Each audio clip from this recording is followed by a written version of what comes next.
Ambassador William Hayes walked into the huge meeting room on Space Station Nexus 7. The walls were made of clear crystal that sparkled under the bright lights. 5 strange alien beings sat around a big round table, already talking loudly to each other. William had never seen anything like these creatures before. The first one looked like it was made of blue water that kept moving and changing shape. This was Commander Veltar from the Zephyrian race.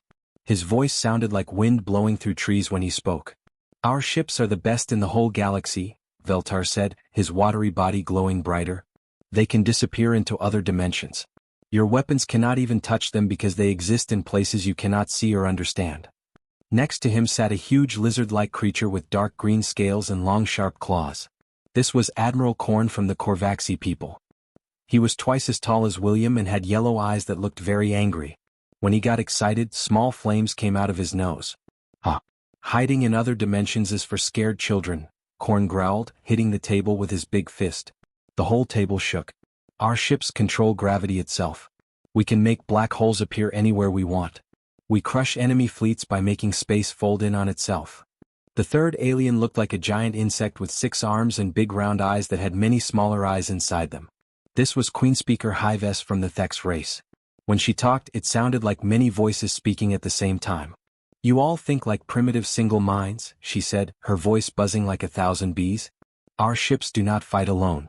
We have fleets of 1,000 vessels that all think with one brain. When one ship sees the enemy, all ships know instantly. When one ship attacks, all ships move together like fingers on a hand." The fourth creature was the strangest of all. High Sage Crystal Moth looked like a walking diamond that changed colors constantly. Sometimes she was red, then blue, then green, with light dancing inside her crystal body. She belonged to the Vex people. "Time itself bends to our will," Crystal Moth said, her voice sounding like bells ringing. "While you fight in the present moment, we attack you yesterday and defend ourselves tomorrow. We can make time move slowly for our enemies while we move at normal speed. Your battles are over before they begin." The last alien was even weirder. Nebular Lord Driftwind looked like a cloud of purple gas trapped inside a glass bubble. He was from the Nebulan race and his voice whispered like wind in a cave. "Matter is just an illusion," he whispered softly. "Our ships exist in 7 different dimensions at the same time. You think you are fighting one ship, but we are actually 7 ships attacking you from directions that do not exist in your reality." William sat down quietly in his chair and listened to all this talk.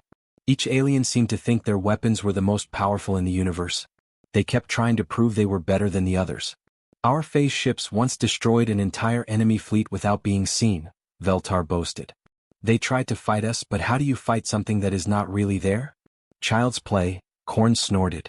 "We once ended a war by creating a gravity well that pulled 3 planets into each other. The enemy surrendered immediately when they saw what we could do." Hyves clicked her mouthparts together. "Numbers always win. We sent 10,000 small ships against one huge enemy battleship. They destroyed our first 100 ships, but that told the other 9,900 exactly where to attack. The enemy ship was gone in seconds." Crystal Moth glowed brighter. "We once won a battle by going back in time and destroying the enemy's home planet before they built their fleet. They ceased to exist so they never attacked us in the first place." Driftwind's gas swirled faster. "We fought a war where the enemy never even knew we existed. We destroyed their ships from dimensions they could not detect. They thought their own weapons were exploding by accident."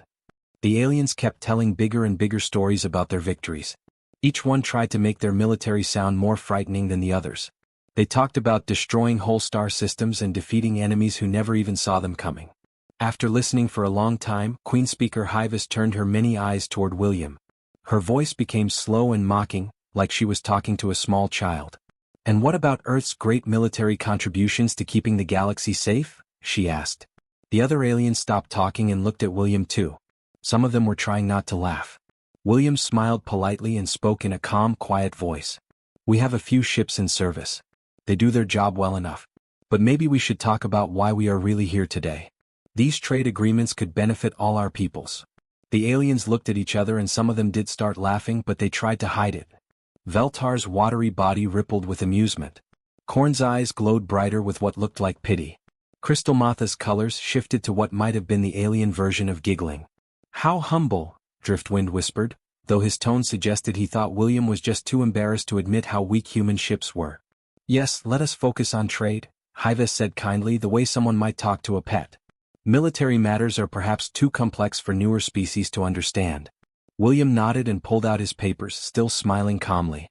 He had heard this kind of talk before from other alien races. They always assumed that because humans were new to space travel, they must be weak and primitive. He was used to being underestimated. The meeting continued with talk of cargo routes and mineral rights, but the aliens kept glancing at William with expressions that clearly showed they thought humans were no threat to anyone. The trade talks had been going on for 3 hours when the big metal doors suddenly burst open. Emergency Admiral Robert Roberts ran into the room, his face red and sweaty from running. He was breathing hard and looked very worried. "Senators and delegates," he said loudly, trying to catch his breath. "We have a big problem. Our long-range sensors have picked up a pirate fleet heading straight for us. 50 ships, all heavily armed with weapons. They are demanding tribute money or they will attack the station." The 5 alien delegates immediately stopped talking about trade agreements. Their voices rose as they all started shouting at once about whose military should handle the situation. Commander Veltar's blue watery body started glowing brighter and moving faster. "This is clearly a job for the Zephyrian Phase Fleet," he declared loudly.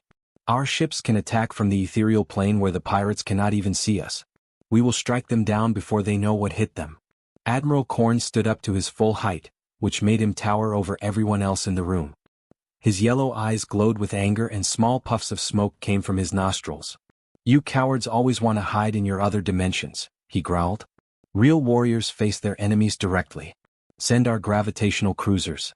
We will create tiny black holes that will crush their ships into metal balls." Queen Speaker Hyvis began clicking her mouthparts very rapidly, which seemed to be how her people showed they were excited or angry. "Individual ship thinking is too slow and stupid for this situation," she buzzed with her many voices. "The Thek swarm will respond with perfect coordination. One mind controlling 100 ships will easily defeat 50 ships with 50 different minds." High Sage Crystal Moth began changing colors very fast, flashing from red to blue to green and back again. Her crystal body made tinkling sounds like breaking glass. "All of your strategies are limited by linear time thinking," she said in her bell-like voice. "We should send our time manipulation vessels. They will defeat the pirates by attacking them in the past before they even left their home base." Nebular Lord Driftwind's purple gas began swirling around inside his containment bubble much faster than usual. His whisper voice became more urgent. "Matter-based thinking restricts your tactical options," he said. "Our dimensional phase ships will attack from directions that exist outside normal space. The pirates will not be able to defend against attacks coming from everywhere and nowhere at the same time." William Hayes sat quietly in his chair, watching as the 5 aliens argued with each other. Each species seemed completely sure that their way of fighting was the only right way. They were so busy trying to prove who was the strongest that they were not actually doing anything to help. The argument got louder and more heated. Veltar insisted that hiding in other dimensions was the smartest way to fight.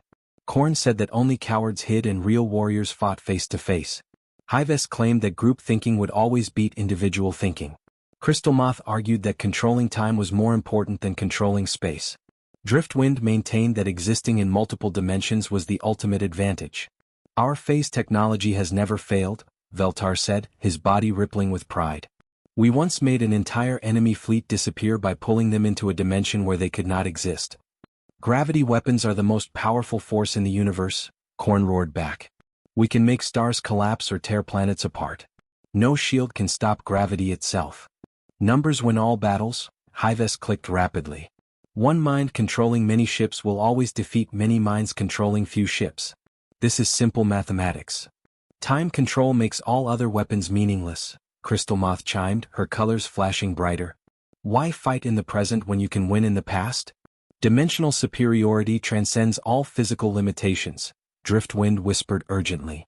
"Three-dimensional thinking cannot defeat 7-dimensional reality." While they argued, the emergency alarms throughout the station started getting louder and more frequent. Red warning lights flashed on all the walls.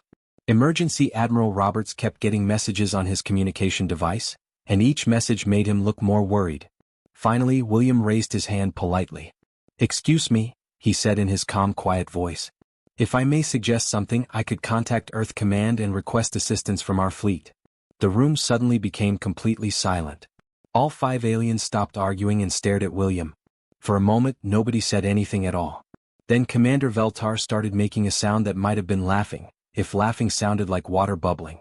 "Humans," he said, his body shaking with what was clearly amusement. What could your primitive metal ships possibly do against real pirate vessels? Admiral Korn's mouth opened and he made a deep rumbling sound that was definitely laughing. We appreciate the gesture, human, he said in a voice that sounded like he was talking to a small child. But this situation requires actual warships with real weapons, not whatever toy boats your species has built. Hyvis made a chittering sound with all her voices at once, which seemed to be how her people laughed. Perhaps the humans could help by getting out of the way so that real military forces can handle this properly. Crystal Matha's colors shifted to what might have been the alien version of giggling.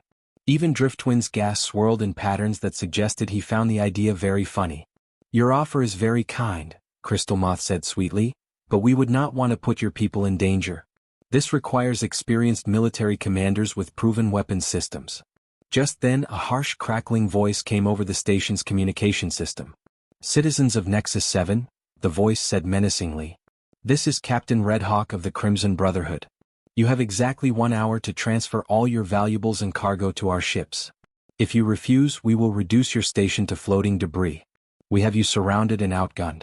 Do not try to call for help. The 5 alien delegates immediately resumed their heated argument about whose fleet should respond, each one completely convinced that only their military could handle the situation properly. Emergency Admiral Robert Roberts looked around the room at the arguing aliens, then quietly pulled out a small black communication device. He pressed a button and spoke into it in a calm, professional voice. Earth Command, this is Nexus 7 Station. We have a hostile pirate fleet threatening civilian lives. Requesting immediate military assistance. Authorization code Tango 7 Alpha. The device crackled for a moment, then a clear female voice responded. Copy Nexus 7. This is Fleet Admiral Jennifer Thompson responding with Battle Group Mjolnir. We are moving to your position now.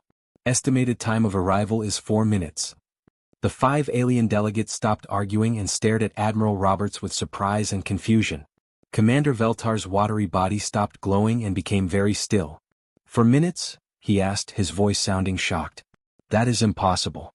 Our nearest phase ships would require at least 12 hours to travel to this sector of space. Admiral Korn's yellow eyes grew wide with disbelief. How can any fleet move so quickly? Even our fastest gravitational drives need 6 hours to reach this distance. Queen Speaker Hyvis clicked her mouth parts together rapidly, which seemed to show she was thinking hard. The Thek swarm keeps ships stationed throughout the galaxy, but even we would need 8 hours to assemble a proper response force here. High Sage Crystal Matha's colors shifted to confused patterns of gray and silver. Time manipulation could allow rapid travel, but the energy requirements would be enormous. How do humans accomplish this? Nebular Lord Driftwind's gas swirled slowly in his containment field. Dimensional folding might permit such speed, but that technology requires understanding of 7-dimensional mathematics that takes centuries to develop. William Hayes checked his simple wristwatch and smiled calmly. Our ships were conducting training exercises in the outer part of this star system. Sometimes luck works in your favor. Before any of the aliens could respond, the whole station suddenly shook slightly. Outside the crystal windows, space itself seemed to tear open with brilliant flashes of blue and white light. 3 massive dark shapes dropped out of hyperspace with thunderous roars that could be heard even through the station's thick walls.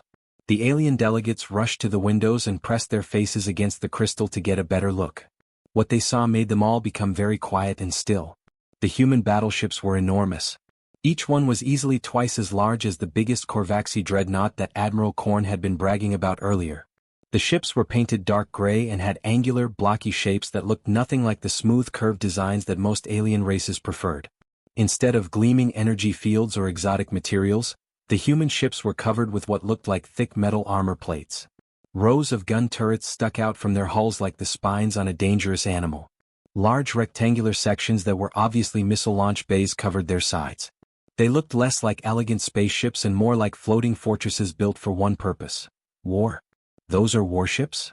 Veltar whispered, his voice full of amazement. They look so primitive. Like chunks of metal welded together. The armor plating appears to be simple steel alloy, Korn said slowly, his voice showing respect for the first time. But the thickness is incredible.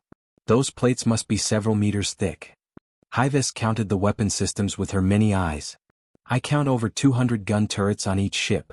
And those missile bays could hold thousands of projectiles. Crystal Matha's colors shifted to patterns that showed deep confusion.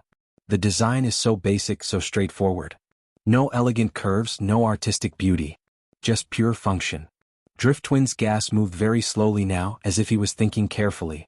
They exist completely in normal three-dimensional space. No dimensional phasing, no exotic matter, no energy beings. Just solid matter and simple physics. A calm professional voice came over the station's communication system. Nexus 7, this is Fleet Admiral Jennifer Thompson aboard HMS Sovereign. We have visual contact with hostile forces. Requesting permission to engage the pirate fleet and protect civilian lives. The pirate ships, which had seemed threatening just minutes before, now looked tiny compared to the human battleships. There were 50 pirate vessels, but they were small fast ships designed for raiding cargo containers and frightening unarmed merchants. Even altogether, they had less total mass than just one of the human warships. This is Emergency Admiral Roberts. Permission granted, Fleet Admiral Thompson. The station and all civilian lives are under your protection. The three human ships began moving into combat formation with movements that were smooth and precise like a carefully rehearsed dance. Each ship knew exactly where the others were going and what they would do next. Their formation showed the kind of perfect coordination that only comes from fighting many battles together. Admiral Thompson's voice came through the speakers again, still completely calm and professional. Roger that, Nexus 7. Battle Group Mjolnir is engaging hostile targets. All station personnel should move to secure areas until the threat is eliminated. The alien delegates watched in fascination as the human fleet positioned itself between the station and the approaching pirates. The human ships moved like hunting animals, spreading out to cover all possible escape routes while maintaining overlapping fields of fire. Look at how they move, Korn said quietly. No wasted motion, no hesitation. They know exactly what they are doing. The formation is perfect, Hyvis clicked softly. Each ship supports the others. Like our swarm, but with individual minds working as one. Veltar's body rippled with nervous energy. They treat this like routine work. Not exciting, not frightening, just normal. That may be the most terrifying thing of all, Crystal Moth whispered, her colors shifting to dark worried patterns. This level of military power, and they act like it happens every day. The pirate ships began charging their weapons, apparently not yet understanding what they were about to face. The human battleships simply waited, patient as sleeping lions, ready to show the galaxy what human warfare really looked like. The pirate fleet opened fire first. 50 enemy ships shot bright beams of energy at the three human battleships. Red and green laser beams struck the human shields, creating beautiful light shows that lit up the darkness of space like fireworks. The aliens watching from the station expected to see the primitive human ships overwhelmed by so much enemy fire. Instead, something happened that none of them could understand. HMS Sovereign's side suddenly erupted with dozens of brilliant white flashes, one after another in a perfect line. Each flash was a massive gun firing a solid metal projectile at incredible speed.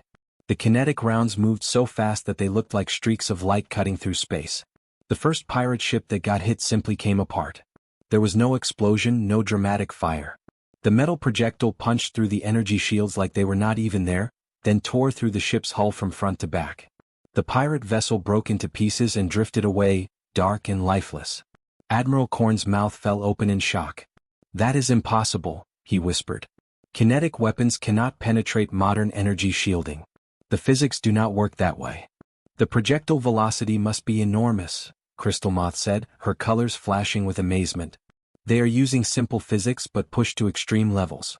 HMS Defiant and HMS Retribution moved to flank the pirate formation from both sides. Their missile bays opened and hundreds of guided projectiles launched into space. Each missile was not carrying exotic energy or strange alien technology. They were loaded with simple high explosives and metal fragments. But they worked perfectly. The primitive warheads punched through shields that had been designed to stop the most advanced alien weapons. Explosions bloomed across pirate ships as the simple human missiles found their targets again and again. What the aliens thought was outdated technology was destroying ships protected by the galaxy's most modern defenses. Queenspeaker Hyvis made confused chittering sounds. They are using physical projectiles and chemical explosives. These are weapons from the Stone Age of space warfare. How are they so effective? Because they are using them correctly, William Hayes said quietly from his chair. The aliens turned to look at him. Sometimes the old ways work best when you really understand them. The battle continued, but it was not really a battle anymore. It was more like watching a teacher give a lesson in how warfare should be done. The human ships moved with perfect coordination, each one supporting the others.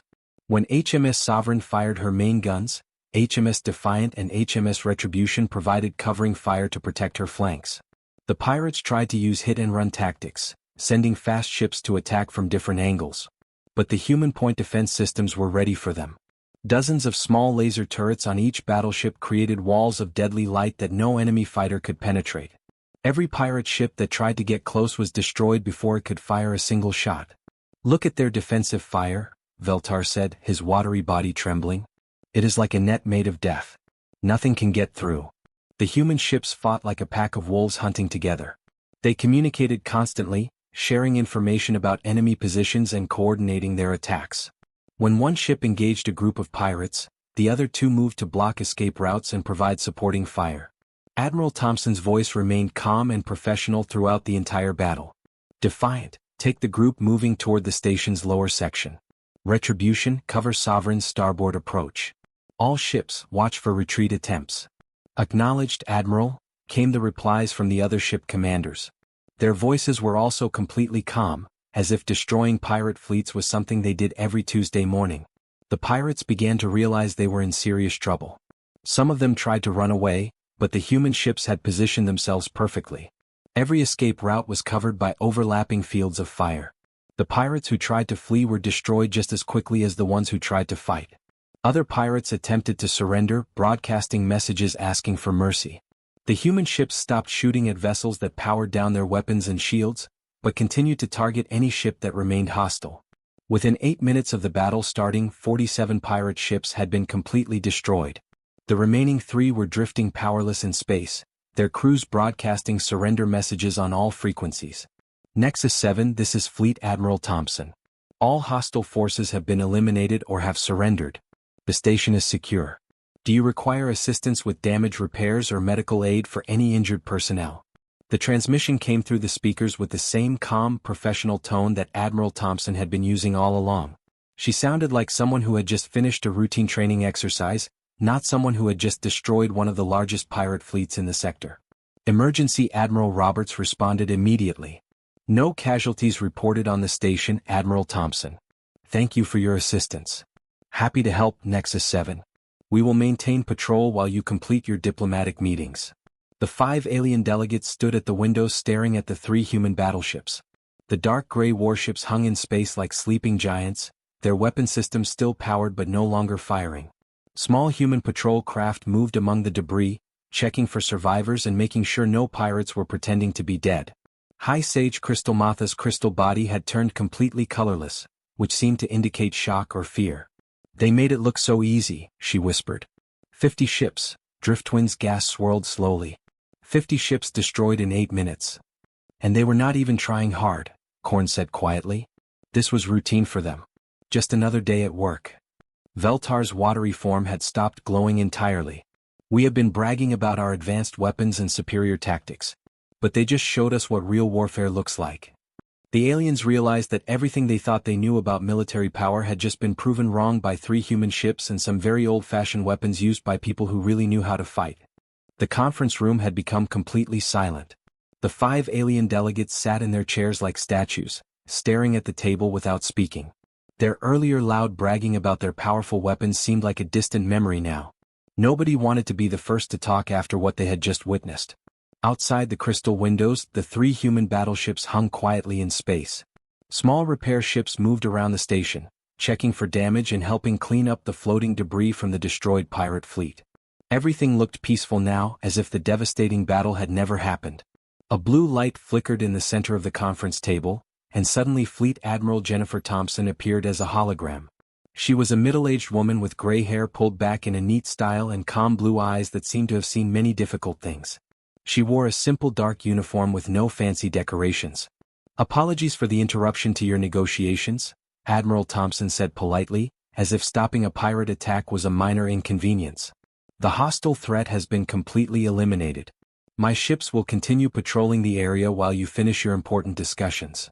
Commander Veltar was the first alien to find his voice, though it came out as barely a whisper.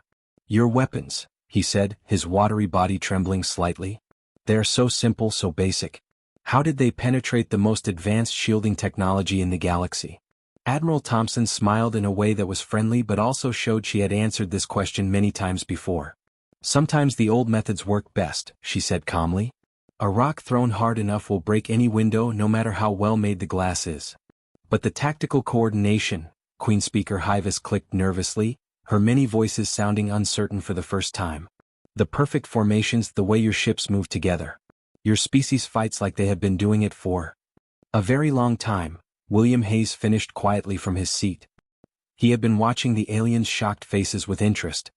Admiral Thompson has been in military service for 37 years. She has commanded ships in 14 major fleet engagements and countless smaller battles. Admiral Korn's yellow eyes grew wide with disbelief. 14 major wars? He asked, his voice barely audible.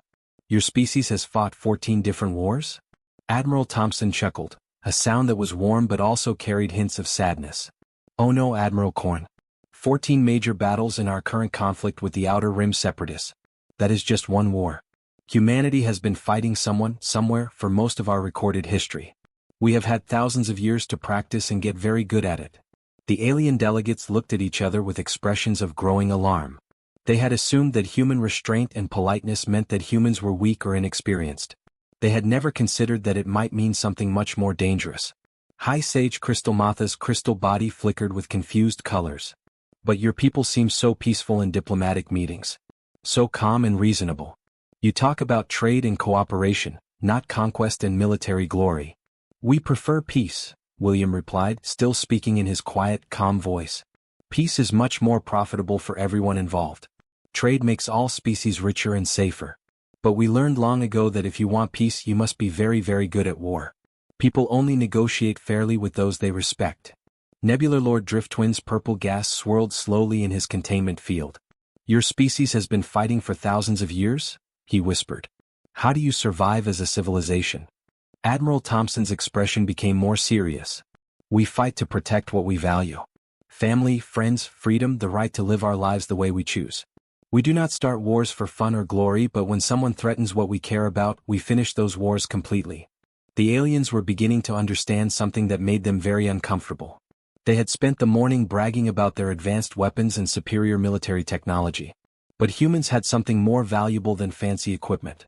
Experience. Real hard-won knowledge of how to fight and win. Your ships carry no exotic weapons, Veltar observed, his voice showing new respect. No dimensional phasing, no time manipulation, no gravity control.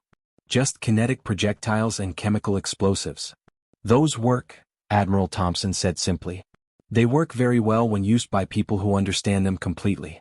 We have been using these weapons for so long that we know exactly how to make them as effective as possible. Queen Speaker Hyvis clicked her mouthparts thoughtfully.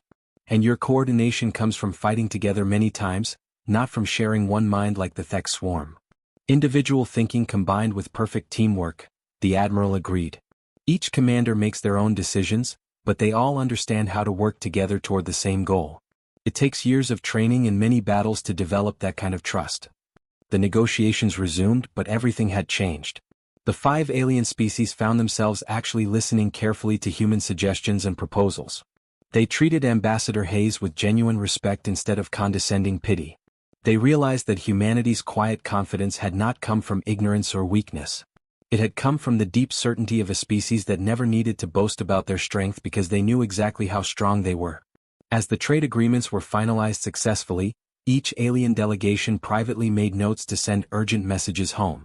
Their intelligence reports on humanity would need to be completely rewritten.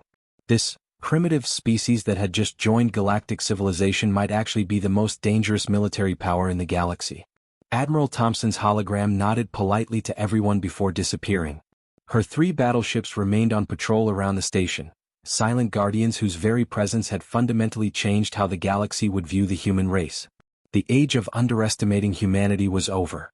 A new era of cautious respect had begun, built on the smoking wreckage of a pirate fleet and the quiet professionalism of people who had turned warfare into an art form.